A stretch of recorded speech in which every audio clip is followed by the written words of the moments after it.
इस बार दिवाली पर सूर्य ग्रहण का साया है। ऐसे में कई सवाल हमारे मन में है। इस बार ग्रहण वाली दिवाली कैसे मनेगी? क्या कुछ सावधानियां हमें रखने की जरूरत है? ग्रहण का काल क्या है? इसके साथ ही सूतक काल को लेकर भी कई सवाल आपके मन में उठ रहे होंगे। इन्हीं सवालों पर आज हम बातचीत करेंगे। स्टूडियो में हमारे साथ मौजूद हैं आचार्य डॉक्टर विवेक जी। आचार्य जी, बहुत स्वागत है आपका स्टूडियो में। धन्यवाद। और सवालों की शुरुआत करते हैं आपके ज़रिए दिवाली की शुभकामनाओं के साथ। सबसे पहले हम जानना चाहेंगे कि इस बार लोगों के मन में सवाल है कि दिवाली पर सूर्य ग्रहण का साया है, क्या हमें इससे डरने की ज़रूरत है और इसके मायने क्या है? मैं शारदा जी, आपके प्रश्न का उत्तर देने से पहले अपने दर्शकों को दीपावली की, धनतेरस की और आने वाली गोवर्धन पूजा की और भैया दूज की बहुत बहुत बधाई देना चाहता हूँ। और दूसरा प्रश्न आपका ये है, जो आपने प्रश्न किया पहला और दूसरा दोनों मिलाकर, कि दिवाली पर ग्रहण का क्या प्रभाव है।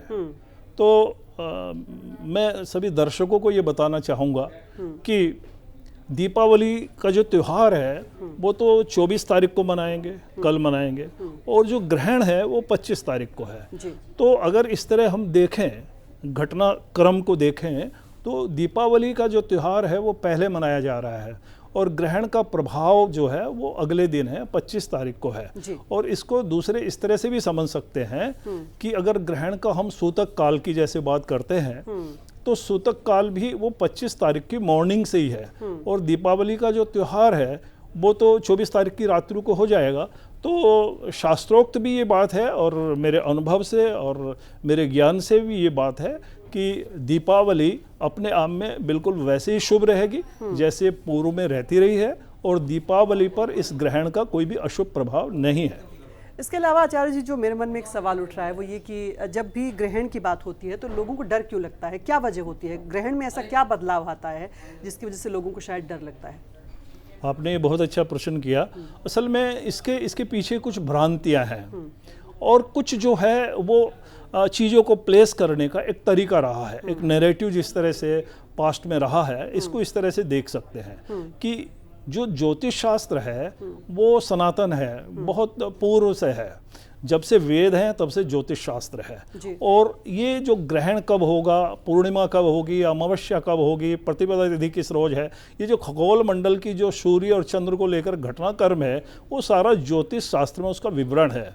और वो शुरू से ही, जब से अनादिकाल से वो ज्योतिष शास्त्र इनके बारे में अपनी व्याख्या करता रहता है और भविष्य बताता रहता है कि 10 साल बाद इस समय ये सूर्य ग्रहण होगा, ये चंद्र ग्रहण होगा। अब तो खैर नासा के माध्यम से बहुत चीजें देखी जा रही हैं, लेकिन नासा से पूर्व में भी ज्योतिष शास्त्र इस सब विषय की जानकारी समाज को, देश को, विश्व को देता रहा है।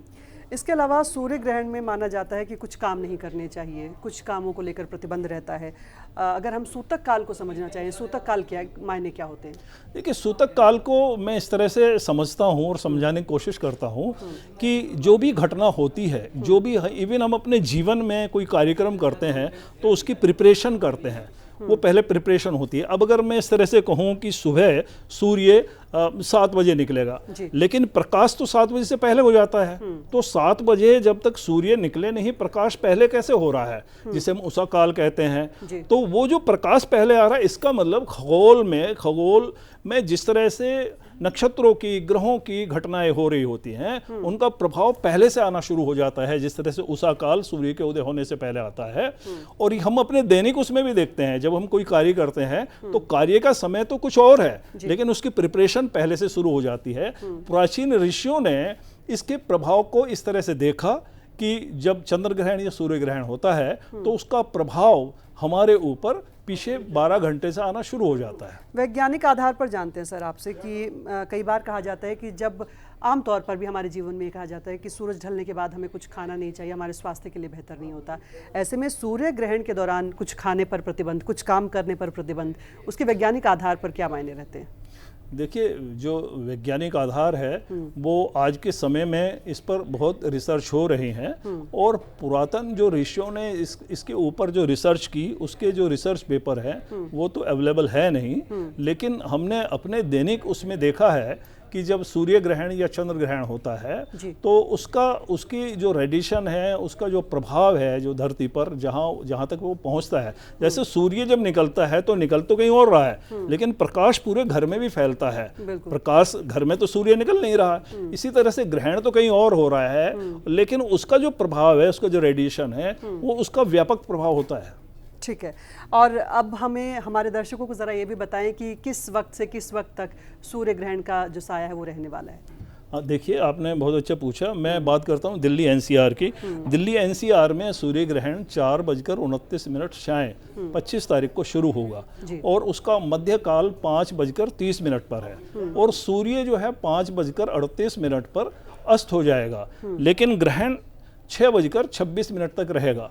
तो कुछ लोग इसको इस तरह से समझते हैं कि साहब ग्रहण 6:26 तक रहेगा तो दिल्ली एनसीआर में ग्रहण का प्रभाव भी 6:26 तक रहेगा, लेकिन ऐसा मेरे मत में नहीं है। उसका कारण यह है कि जब सूर्य अस्त हो गया तो उसके बाद ग्रहण तो यहाँ दृश्य है नहीं, और वैसे भी आप देखते हैं कि जब अमेरिका, यूरोप वगैरह में ग्रहण होता है, जब भारत में दृश्य नहीं होता तो उसका प्रभाव भारत में कहाँ माना जाता है, कोई नहीं मानता है। तो इसलिए जो दृश्य समय है ग्रहण का, उस समय उसका प्रभाव रहेगा और वो सूर्य अस्त तक ही रहेगा। और आप उसको इस तरह से अगर थोड़ा सा और प्रिकॉशन लेना चाहें, जबकि उसकी आवश्यकता नहीं है, तो 6:26 तक मानकर उसके बाद जो अपने दैनिक कार्य हैं वो करें।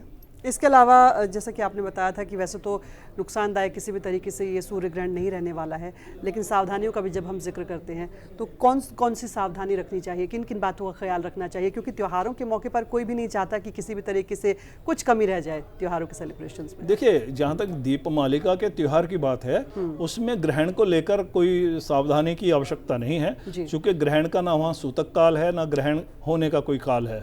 ग्रहण का जो सूतक काल है वो अगले दिन 25 तारीख को 4:29 से शुरू होगा मॉर्निंग में, और वो उसके बाद ग्रहण का समय जैसा मैंने अभी पूर्व में बताया है 4:29 शाम को शुरू हो जाएगा। तो उस तरह से अगर हम देखें अपनी दीपमालिका पर, अपने इस त्योहार पर इस ग्रहण का कोई भी प्रभाव नहीं है और ना हमें लेना चाहिए। और दूसरे, ग्रहण को ये एक घटना है, खगोलीय घटना है, इसको हमें उस तरह से लेना चाहिए, इससे किसी तरह का डर या भय या किसी तरह की अपनी मनोवृत्ति को बिगाड़ने की आवश्यकता नहीं है। जैसे और घटनाएं यूनिवर्स में हो रही हैं, वैसे ये भी एक घटना हो रही है। इस घटना में जैसे क्या क्या सावधानी रखनी चाहिए, जैसे सूर्य ग्रहण को नंगी आंखों से नहीं देखना चाहिए, तो नंगी आंखों से नहीं देखना चाहिए, अवॉइड करना चाहिए कि जहां सूर्य ग्रहण हो रहा है उस तरफ हम ना देखें। कोई देखने की कोई आवश्यकता भी नहीं, जो वैज्ञानिक लोग हैं उसको देख रहे हैं, समझ रहे हैं, साधारण जन को उसकी क्या जरूरत है। लेकिन अगर आप जाएं तो उसके प्रिकॉशंस लें, जिस तरह के किसी अपने जो डॉक्टर मित्र हैं, नेत्र के हैं, उनसे पूछें कि क्या किस तरह का चश्मा लगाएं और उसको देखें। तो इस तरह से कुछ आप फिजिकल लेवल पर सावधानियां रख सकते हैं। इसके अलावा आमतौर पर लोग ये भी मानते हैं कि अलग अलग राशियों पर भी शायद सूर्य ग्रहण का असर पड़ता होगा। विवेक जी, आपको लगता है कि किसी एक राशि के हिसाब से इसका कम ज़्यादा असर होता है सूर्य ग्रहण के मामले में? देखिए, इसको हम इस तरह से लेते हैं, ज्योतिष की दृष्टि से अगर हम लें तो जिन राशियों से ग्रहण, सूर्य या चंद्र ग्रहण 3, 6, 11वें हो रहा होता है, उनको ये शुभ रहता है, और जिन राशियों से 4, 8वें, 12वें हो रहा है उनके लिए अशुभ रहता है। तो इस तरह से क्रम से अगर हम राशियों को देखें तो ये ग्रहण जो है ये धनु राशि, सिंह राशि और मकर राशि और वृष राशि के लिए शुभ है। और अगर हम देखें कि मध्य किन राशियों के लिए है तो मेष राशि, कुंभ राशि और कन्या राशि के लिए ये मध्यम प्रभाव है। और अशुभ प्रभाव चूंकि तुला राशि में ये ग्रहण हो रहा है जी। तो वैसे मैं इसमें थोड़ा सा बता दूं, तुला राशि में ग्रहण जरूर हो रहा है, लेकिन तुला राशि का जो स्वामी है शुक्र, वो वहीं पर है, तो अशुभ प्रभाव तो होगा, लेकिन ऐसा बहुत ज़्यादा अशुभ प्रभाव तुला राशि वालों को नहीं होगा। जबकि बुध की कन्या राशि बराबर में है, लेकिन बुध कन्या राशि में है, तो इसलिए कन्या राशि वालों को भी ऐसा इसका कोई अशुभ प्रभाव देखने को नहीं मिलेगा। और अब अगर हम बात करें मीन राशि को, मीन राशि जो है, मीन राशि से अष्टम ग्रहण हो रहा है, लेकिन मीन राशि में ही गुरु है, तो उनको भी ये जैसे बताया जा रहा है कि बहुत अशुभ प्रभाव होगा, ऐसा कुछ होने वाला नहीं है, चूंकि उनके राशियों के स्वामी वहीं पर हैं, तो इसलिए उसकी वो उस तरह से रक्षा करेंगे। और इसी तरह से शनि जो है वो मकर राशि में है, तो उनको भी कोई अशुभ प्रभाव इसका विशेष होने वाला नहीं है। तो इस तरह से अगर हम देखें, जिस समय ग्रहण होगा उस समय मीन लगन होगा, और मीन में ही, और तुला राशि में ग्रहण हो रहा होगा और मीन में ही गुरु हैं, और वो तो इस दृष्टि से अगर हम देखें तो इसका कोई विशेष अशुभ प्रभाव जनसाधारण पर नहीं होने वाला है। वैसे तो आचार्य जी आपने बताया कि दिवाली के अगले दिन सूर्य ग्रहण रहने वाला है, लेकिन आमतौर पर दिवाली की पूजा, लक्ष्मी पूजा होती है दिवाली के दिन, और अगर हम पूरे देश में देखें तो पूजा के अलग अलग तरीके होते हैं। अगले दिन गोवर्धन पूजा भी होती है। क्या पूजा पर किसी तरीके से सूर्य ग्रहण के अलग मायने हो जाएंगे? नहीं, जो दीपावली की पूजा तो रात्रि में ही है। अगर हम उसको टाइम फैक्टर भी देखें, अपने पूरे देश का टाइम फैक्टर देखें, तो उसमें इतना अंतर नहीं है कि वो यहाँ पर फर्ज कीजिए कि जो लोकल टाइम है वो उस समय फर्ज कीजिए 7 बजे है और कहीं पर लोकल टाइम 6:30 बजे है या 7:15 बजे है, तो उससे फर्क नहीं होने वाला, वो रात्रि में ही होगा। और सूतक काल अगले दिन मॉर्निंग में आना है 4:29 में, तो बहुत सफिशिएंट समय है और इस समय में कोई भी अंतर नहीं है। ठीक है। आमतौर पर क्योंकि दिवाली दीपों का उत्सव है और पूरी जो दुनिया जगमगाती हुई हमें दीपों से नज़र आती है, इस बार भी जब दीपावली की त्यौहार की अगर हम बात करें, पूजा पाठ की बात करें, किस तरह की सावधानियां खास तौर पर रखनी चाहिए, कौन से वक्त पूजा अर्चना करनी चाहिए? बहुत सारे लोग शायद इन बातों में यकीन नहीं रखते कि पूजा का कोई खास वक्त होना चाहिए। आपके हिसाब से इसके मायने क्या हैं? देखिए, मैं ज्योतिष की दृष्टि से कहना चाहूँगा कि कोई भी जो लक्ष्मी की पूजा है, असल में लक्ष्मी के प्रति हमारा भाव क्या है कि लक्ष्मी हमारे साथ स्थिर रहे, स्थिर मतलब परमानेंट रहे। तो इसलिए जो स्थिर लगन है, 3 तरह से लगन की कैटेगरीज है, चर, स्थिर, द्विस्वभाव। तो जो स्थिर लगन है उनमें हमें लक्ष्मी की पूजा करनी चाहिए। तो जैसे अमावस्या शाम को आ रही है, तो उसके बाद जो वृष लगन है वो स्थिर लगन है, उसमें कर सकते हैं। उसके बाद सिंह लगन है, उसमें कर सकते हैं। सिंह लगन जरा देर से आएगा, तो जिनको जल्दी पूजा करनी है वो 6:55 से लेकर 8:30 तक सायंकाल से रात्रि में कर सकते हैं। और जिनको देर से करनी है वो 1:30 से लेकर 2:30 में सिंह लगन में कर सकते हैं। जी, यानी 6:55 से 8:30 बजे के आसपास तक का आपने एक समय बताया जिस पर आमतौर पर लोग पूजा करने वाले हैं। और इसके अलावा आपसे समझना ये भी चाहेंगे कि जैसा कि आपने बताया कि ज्योतिष विद्या है, इसे आप जिस तरीके से समझ सकते हैं वैसा शायद मैं नहीं समझ सकती, या आगे वाली जनरेशन जो है वो कई बार लॉजिक ढूंढने लग जाते हैं कि शायद इन बातों में लॉजिक नहीं है। आप हमें समझाएं कि जब हम सूर्य ग्रहण पर कुछ उपायों की बात करते हैं तो उसके हिसाब से आपके लिए क्या मायने हैं, और हमें कैसे समझा सकते हैं कि सूर्य ग्रहण पर अगर कुछ उपाय किए जाते हैं तो वो क्यों किए जाते हैं? बहुत सुंदर, आपने बहुत सुंदर प्रश्न किया है।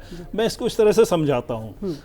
आध्यात्मिक दृष्टि से जब संधि काल होता है, संधि काल वैसे भी हमारे दिन में 3 बार तो साधारण तौर पर हम देखते हैं, और 4 बार वैसे होता है। एक संधि काल प्रातः होता है, सूर्य अंधेरा जा रहा है और प्रकाश आ रहा है, तो उसका जो बीच का समय है जिसे हम उषा काल कहते हैं, वो संधि काल है। ऐसे ही दोपहर में जब सूर्य जो है बिल्कुल ऊपर होता है, जब हमारी परछाई 0 हो जाती है, वो एक संधि काल है। एक सायंकाल में जब सूर्य अस्त हो रहा होता है और रात्रि आ रही होती है, वो समय संधि काल है। ऐसे ही रात्रि में एक काल होता है, वो भी संधि काल होता है, जब रात्रि जा रही होती है और प्रकाश की बेला का प्रभाव आना शुरू हो जाता है। तो ये 4 समय हैं और एक ग्रहण का समय है। ग्रहण में भी ऐसा ही हो रहा होता है कि सूर्य जो है या चंद्रमा जो है वो कवर हो रहा है, अस्त हो रहा है और फिर से प्रकट हो रहा है। संधि काल है। तो संधि काल में ऐसा पाया गया है, ऐसा बहुत लोगों ने रिसर्च से भी देखा और शास्त्रों में भी इसका बहुत विस्तार से विवरण है कि अगर हम कुछ भी कार्य करते हैं तो वो सिद्ध हो जाता है, उसे बार बार करने की आवश्यकता नहीं पड़ती। या हम कोई पूजा अर्चना करें, किसी मंत्र का जाप करें, कोई रिसर्च करें, कुछ भी करें, तो उसमें स्थिरता आ जाती है और वो शुभ रहता है। वैसे तो अभी आपने सूर्य और चंद्रमा को कवर करने की जो बात कही, उससे मुझे चंद्र ग्रहण का भी जिक्र याद आया, क्योंकि बताया जा रहा है कि देव दिवाली पर चंद्र ग्रहण रहने वाला है।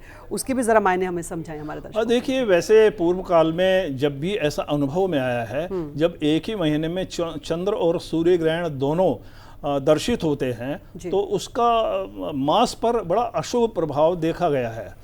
और वैसे भी आज का जो समय चल रहा है पृथ्वी पर वो कोई अशुभ समय ही है, बहुत शुभ समय नहीं है। वार हो रही है, हिंसा हो रही है, लोग मर रहे हैं, तो ये तो पहले से ऐसा हो रहा है। और अब ये चंद्र ग्रहण, सूर्य ग्रहण को इस दृष्टि से भी ज्योतिष में देखा गया है कि जब ये दोनों ग्रहण एक माह में होते हैं तो विशेष आपदा आने की संभावना रहती है। वो एक सामूहिक दृष्टि से होती है। जी बिल्कुल। और इसके अलावा क्योंकि आपने बताया कि हर साल लोग जो है दीपावली पर मैंने देखा है कि इतने सालों में कई रिवाज बदलते जाते हैं। चाहे हम धनतेरस की बात करें, कुछ खरीदारी होनी चाहिए तभी घर में लक्ष्मी आती है, तो कुछ लोगों का ये भी तर्क रहता है कि अगर हम कुछ खरीदारी करते हैं तो हमारी लक्ष्मी जा रही होती है, उससे आएगी कैसे? इसके मायने जरा आपने देखिए, धनतेरस को जो है असल में धनतेरस को कई तरह से देखा जाता है। एक तो इस तरह से देखा जाता है कि भाई लक्ष्मी जो है, लक्ष्मी को ये जो सोना है, चांदी है, इस धातु में माना जाता है इसका निवास जी। तो हम लक्ष्मी को ला रहे हैं और वो हमारे यहाँ स्थिर में आ रही है तो अपने आप को मल्टीप्लाई करेगी, इसलिए हम उनको लाते हैं, इसलिए खर्च करते हैं। इसके पीछे तर्क ये है। तो वो जो खर्चा हो रहा है, किसी को भी अपने यहाँ हम लाते हैं तो उसमें देखिए ना, उसकी आवभगत करनी है तो खर्चा तो होता ही। आप कोई गेस्ट बुलाएंगे या आप किसी वीआईपी को बुलाएंगे या उससे कोई लाभ लेना चाहते हैं तो उसके यहाँ जाएंगे, गिफ्ट देंगे, खर्चा तो होगा ही होगा, लेकिन वो सब खर्च करने से आपको लाभ कितना हो रहा है वो मायने रखता है। बिल्कुल, यानी उसके लिए शायद एक अलग समझ की जरूरत है। और इसके साथ ही जब हम दीपावली पूजा की बात कर रहे थे तो मैं गोवर्धन पूजा का भी जिक्र करना चाहूंगी। गोवर्धन पूजा भी अलग अलग हिस्सों में अलग अलग तरीके से होती है। हम बात करें हरियाणा पंजाब की तो अलग तरीके से होगी, यूपी में शायद थोड़ा अलग तरीके से होगी। फसलों से जोड़कर भी उसे देखा जाता है, यानी एक अलग तरीके से समृद्धि से भी ये जो वक्त है दीपावली का, और फसलों से जोड़कर इसे देखते हैं। आपका क्या मानना है कि अगर हम गोवर्धन पूजा में कुछ खास तरीके से उपाय कर सकते हैं या फिर किसानों के लिए कुछ फायदे के आप टिप्स दे सकते हैं अपनी भाषा में? देखिए, जो विशेष जो प्रभाव है गोवर्धन पूजा का, जो प्रचलन शुरू हुआ है वो भगवान कृष्ण के द्वारा शुरू हुआ है द्वापर युग से। और उन्होंने चूँकि उस समय के जो वहाँ के लोग थे, किसान थे या वहाँ के रहने वाले लोग थे, वो हर वर्ष जो है इंद्र की पूजा करते थे। इंद्र की पूजा किस लिए करते थे कि वो ठीक समय पर वर्षा करे और उनकी फसलें अच्छी हों। तो लेकिन भगवान कृष्ण को ऐसा लगा कि मात्र इंद्र ही तो इसमें सब कुछ है नहीं, तो प्रकृति की भी पूजा की जाए। गोवर्धन पूजा से अर्थ है प्रकृति की पूजा करना, और प्रकृति को विस्तार में हमें व्यापक स्वरूप में लेना चाहिए और प्रकृति को उस तरह से हमें उसकी आराधना करनी चाहिए। और प्रकृति की आराधना से अर्थ इतना है कि उसकी देखरेख, उसके प्रति हमारी समझ बेहतर हो और उससे ताकि अच्छा प्रभाव हमारे जीवन में आ पाए। आचार्य जी, ये तो आपने बहुत खूबसूरत बात कही कि प्रकृति की पूजा होनी चाहिए। और हम देखते हैं कि हमारे त्योहारों में, चाहे आगे अब छठ पूजा में भी देखेंगे, प्रकृति पूजा से खास तौर पर जुड़ाव होता है, और यही आपने गोवर्धन पूजा से भी बताया। और जब बात प्रकृति की होती है तो सूर्य ग्रहण, चंद्र ग्रहण भी इसी की एक प्रोसेस में आते हैं। अंत में हमारे दर्शकों को एक बार फिर से बताएं कि जो लोग दिवाली पूजा को और दिवाली को चंद्र ग्रहण और सूर्य ग्रहण के साए में देख रहे हैं, उनके लिए आप क्या कहना चाहेंगे? बिल्कुल, आप जो है निश्चिंत हो जाएं और अपने आप के अपने अंदर आनंद का अनुभव करें कि इस दीपावली पर, इस दिवाली पर, इस लक्ष्मी पूजा पर, इस गणेश पूजा पर कोई भी अशुभ प्रभाव नहीं है। ये शुभ प्रभाव है और इसमें शुभ प्रभाव का ही आनंद लें। और अपने मन में देखिए, प्रभाव जो है, एक और मैं आपको कहना चाहूँगा कि शास्त्रों में कहा है, ये शास्त्रों की बात मैं कर रहा हूँ और मैंने अनुभव में भी देखा है कि जब आप किसी कार्य को ईश्वर का नाम लेकर, ईश्वर का ध्यान लेकर शुरू करते हैं तो वो कार्य अशुभ समय हो या कोई भी समय हो, वो शुभ ही रहता है। तो एक तो जब भी आप कोई कार्य करें, चाहे वो लक्ष्मी पूजा हो या अन्य आपके जीवन में कोई भी कार्य हो, जब भी आरंभ करें तो ईश्वर का ध्यान करें। जिन ईश्वर को आप मानते हैं उनका ध्यान करें, उनका नाम लें, उनको अर्पण करें और उनसे कनेक्शन करके, अपने आप को कनेक्ट करके उस कार्य को करें तो उसमें शुभता ही रहेगी। आचार्य जी, आपने इतने खूबसूरत, इतने सरल शब्दों में हमें और हमारे दर्शकों को यह समझा दिया कि क्या सूतक के मायने होते हैं, क्या सूर्य ग्रहण के मायने होते हैं और कैसे इससे डरने की जरूरत नहीं है। आपका बहुत बहुत शुक्रिया, आप स्टूडियो में हमारे साथ मौजूद रहे, आपने तमाम सवालों के जवाब भी दिए, हमारे दर्शकों की कम से कम दुविधा दूर करती। बहुत बहुत शुक्रिया। आपका भी बहुत बहुत धन्यवाद और दर्शकों आपका भी बहुत बहुत धन्यवाद। बिल्कुल, और इसके साथ हम अपने दर्शकों को कहना चाहेंगे कि किसी भी तरीके से सूर्य ग्रहण के नाम से घबराने की जरूरत नहीं है, जैसा कि आचार्य जी ने हमें बताया। और आप अपने सच्चे मन से अपनी दीपावली की पूजा भी कर कर सकते हैं और खुशियों के इस त्योहार पर खुश रहें, अपने परिवार के साथ खुशियां मनाएं। सूर्य समाचार की ओर से भी आप सभी को दीपावली की हार्दिक शुभकामनाएं। नमस्कार।